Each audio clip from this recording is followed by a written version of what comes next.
মূলোর স্কিনটা না ফেলে মূলোটা গ্রেট করে নেব। মূলোর কালারটা আমাদের স্কিনের জন্য ভালো। রান্নার জন্য জিরে গুঁড়ো, ধনে গুঁড়ো জল দিয়ে মিশিয়ে নেব। এবার কড়াইতে সাদা তেল গরম করে জিরে ফোড়না দিয়ে মশলাটা দিয়ে দিলাম।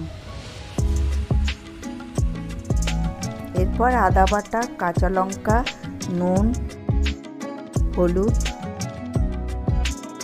ও টমেটো কষিয়ে নিয়ে চিনি ও চিংড়ি দিয়ে দেব।